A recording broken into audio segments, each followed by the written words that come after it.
নমস্কার, কেমন আছো তোমরা? আশা করছি তোমরা সবাই অনেক অনেক ভালো আছো। তো আজকের হচ্ছে চড়ক সংক্রান্তি। আজকের হচ্ছে দিনটা হলো শুক্রবার। তোমাদের সঙ্গে আজকের সারা দিনটা আমি শেয়ার করব আজকের কী করলাম। তো চলো ব্লগটা একদম প্রথম থেকে স্টার্ট করি। তো এখন বাজে প্রায় 5:30। তোমরা হয়তো ভাবছো আজকে ছুটির দিন কেন এত তাড়াতাড়ি উঠে পড়েছি। তো উঠেই আমি প্রথমে থানকুনি পাতার শরবত বানিয়ে ফেললাম, কারণ আমাদের বাড়িতে রোজ সকালে শরবতটা তো মাস্ট থাকেই। তো পাতার শরবত তো আমি ভীষণভাবে ভালোবাসি। যাই হোক, সকাল সকাল 5:30 বাজে, 5:45 বাজে হয়তো। তো আমি শরবত বানিয়ে ফেলছি। তো শরবত বানিয়ে আমরা তিনজন মিলে খেয়ে আমরা আজকের একটু যাব। যদিও বা আমার হাজব্যান্ড রোজ যায়, মানে তোমাদের দাদাভাই রোজ মর্নিং ওয়াকে যায়, আমি যাই না। তো আজকের ইচ্ছে হলো যেহেতু ছুটি আছে, পিহুকে নিয়ে আজ একটু হাঁটতে যাব। তো চলো, সবাইকে দিয়ে দিয়েছি, আমিও খেয়ে নিয়েছি। এটা পিহুর জন্য। তো এটা খেয়ে আমরা হাঁটতে বেরিয়ে পড়ব। এই দেখো কি করছে, দেখো এই সবে ঘুম থেকে উঠেছে। হ্যালো গাইস, কেমন আছো তোমরা? আশা করছি তোমরা সবাই অনেক অনেক ভালো আছো। তো আজকে চড়ক না? হ্যাঁ, আজকে হচ্ছে চড়ক, মানে চৈত্র মাসের লাস্ট দিন। তো আজকে খুব তাড়াতাড়ি উঠে পড়েছি। এমনিতেও তাড়াতাড়ি উঠি, কিন্তু যেহেতু আজকে যেহেতু আজকের অফিস ছুটি আছে, তাই জন্য আজকের একটু মর্নিং ওয়াকে বেরিয়েছি। তোমরা দেখতেই পাচ্ছ, দাদা তোমাদের ব্যাক ক্যামেরায় দেখাচ্ছি। এই দেখো, এখন 6টা বাজে, কেমন রোদ উঠেছে দেখো। তো মর্নিং ওয়াক করতে হলে তো 5টার সময় যেতেই হবে, যা দেখছি। তাই জন্য আজকের আমি উঠে পড়েছি মর্নিং ওয়াকে যাওয়ার জন্য। এই যে দেখো, এই যে ও, আর এই যে পিহু। তো চলো আজকে সারা দিনটা কি করলাম আজকে সারা দিনটা দুপুর পর্যন্ত কি কি করলাম সে পুরোটাই তোমাদের সঙ্গে শেয়ার করব। তো চলো তোমরা পুরো ব্লগটা শেয়ার করতে থাকো। ঘাগাকে হাই বলে দে, হাই বলে দে।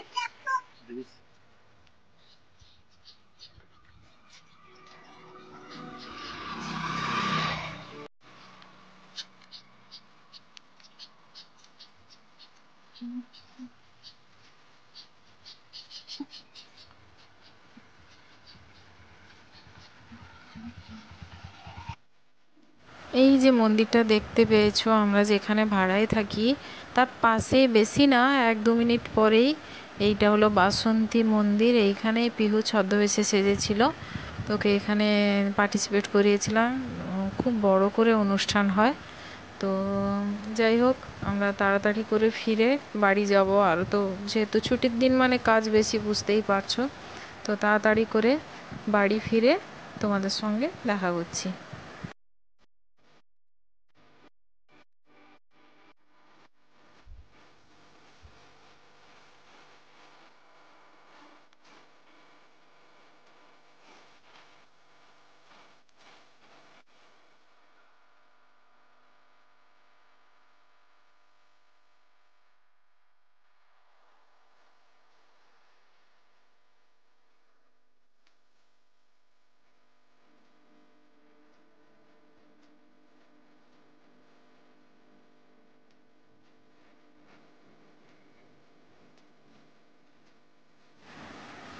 এখন আমি পিহুকে তেল মাখাতে বসেছি, মর্নিং ওয়াক করে এসে।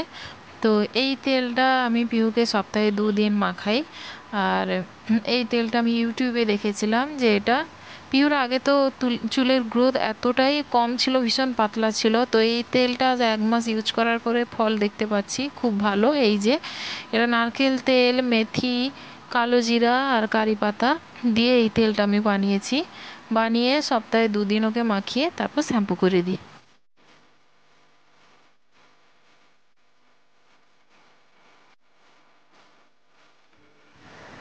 আর আমরা হচ্ছে, ওর বাবাও একই দুধ কলা দিয়ে মুড়ি খাচ্ছে, আর আমি আগের দিনে লুচি তরকারি ছিল, আমি সেগুলো নিয়েই খাচ্ছি। ব্যাস, খাওয়া দাওয়া করেই আজকে তোমাদের সঙ্গে একটা রেসিপি শেয়ার করব। তো চলো রেসিপিটা আগে তোমাদেরকে দেখাই। এটা হলো লাউটাকে আমি গ্রেট করে নিয়েছি, একদম নরম লাউ ছিল। আর গ্রেট করার পরে একটা বাটিতে চিপে চিপে এই জলটা বের করে নিতে হবে। তো এই জলটা ফেলাবে না তোমরা, এটাকে রেখে দেবে, পরে কাজে লাগবে। তো সবগুলো এই লাউ থেকে জলটাকে চিপে চিপে বের করে নিচ্ছি। যাই হোক, আমার জল বের কোনো হয়ে গেছে। এরপর আমি এক এক করে জিনিসগুলো, সব ইনগ্রিডিয়েন্টসগুলো মেশাবো। এর মধ্যে দিয়ে দিলাম বেসন, আর তারপরে দিলাম পরিমাণ মতো হলুদ গুঁড়ো, তারপরে আন্দাজ মতো লবণ দিয়ে দিচ্ছি, আর জিরে গুঁড়ো, ধনে গুঁড়ো এগুলো দিয়ে দেবো। তবে হ্যাঁ, আজকে নিরামিষ, তাই জন্য পেঁয়াজ দেবো না। তো তোমরা চাইলে এটা পেঁয়াজ দিতে পারো, কোনো অসুবিধা নেই। আর যেহেতু আমি পেঁয়াজ দিচ্ছি না, তার জন্য আমি এখানে একটু মিহি করে কেটে রাখা টমেটো আমি এর মধ্যে দিয়ে দিচ্ছি। ব্যাস, এটা আমার তৈরি হয়ে গেছে। তো এইদিকে দেখো, পিহুকে দেখো ছাতা নিয়ে রোদে যাচ্ছে, বলছে ছাতা দাও, ছাতা নিয়ে। বাইরে প্রচণ্ড রোদ, তোমরা ভাবতেও পারবে না এত রোদ, বাইরে বেরোনো যাচ্ছে না।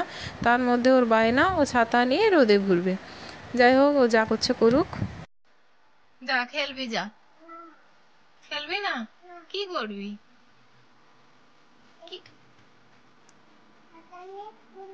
ঠিক আছে, বলো।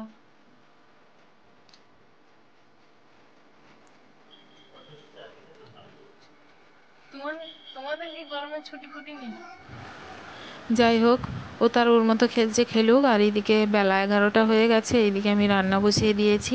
তো প্রথমে কড়াইয়ে আমি অনেকটা পরিমাণে রিফাইন্ড অয়েল দিয়ে, তো ওই যে মাখানোটা আছে ওটাকে আমি বড়ার শেপে ভেজে নেব। তো তোমরা অবশ্যই বেশি পরিমাণে তেল দিও, নাহলে নিচে জুড়ে যাবে।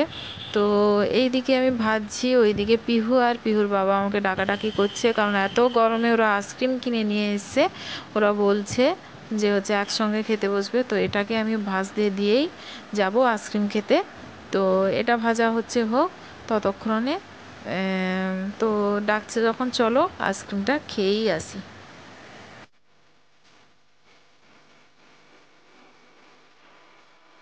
কি খেয়েছো? মিথি খেয়েছো?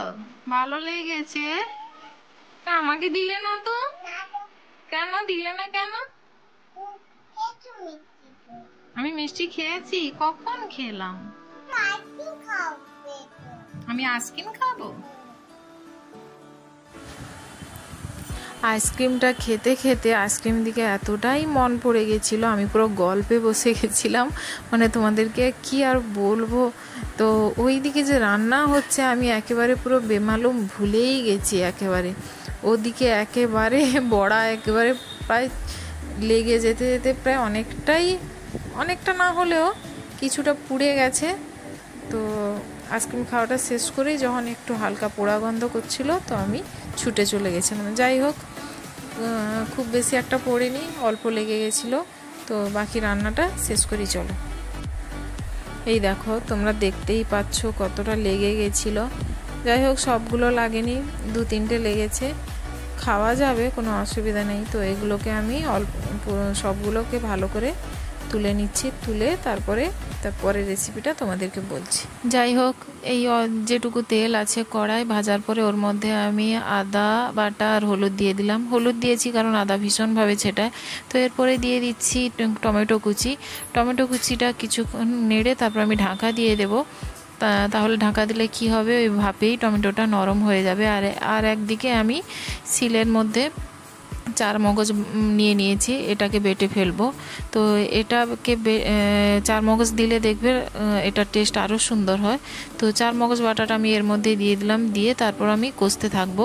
আর এই যে জলটা দেখতে পাচ্ছ, এটা সেই লাউ চিপে যে আমি জলটা বের করেছিলাম, সেটা সেই জল। তোমরা এখনও ইউজ করতে পারো, আবার যখন জল দেবে তখনও ইউজ করতে পারো। যাই হোক, এটা দিয়ে কিছুক্ষণ আমি কষতে থাকবো এটার সঙ্গে। আর কষাটা হয়ে গেলেই যখন তেল ছেড়ে আসবে, তখন আমি এর মধ্যে জল দিয়ে দেব।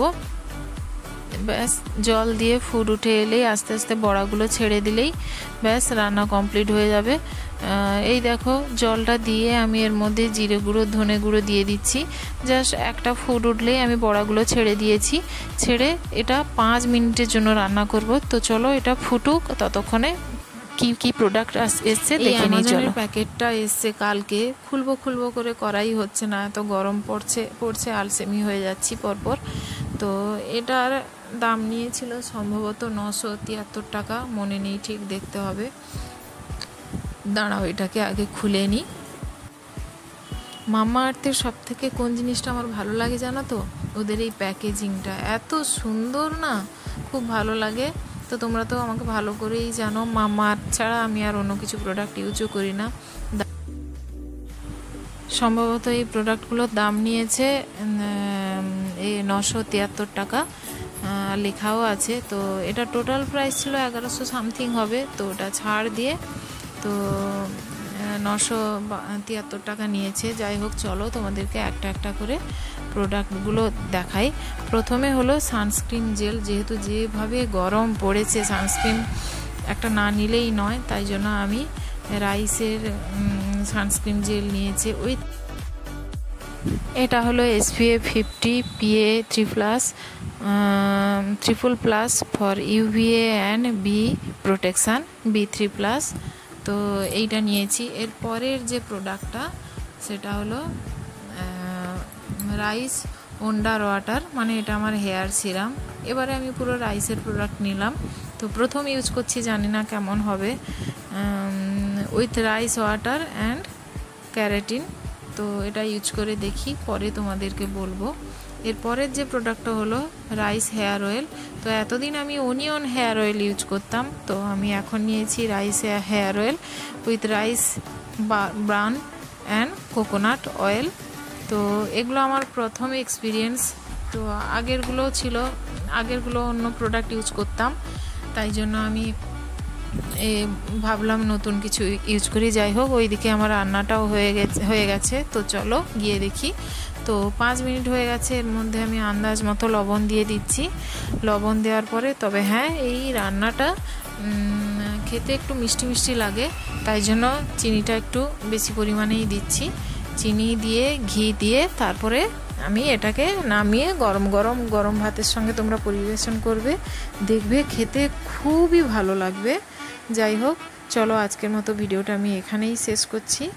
দেখা হচ্ছে নতুন ভিডিও নিয়ে। আর তোমরা যদি আমার চ্যানেলে নতুন হয়ে থাকো তো অবশ্যই সাবস্ক্রাইব করতে একেবারেই ভুলো না। তো চলো এখনকার মতো টাটা।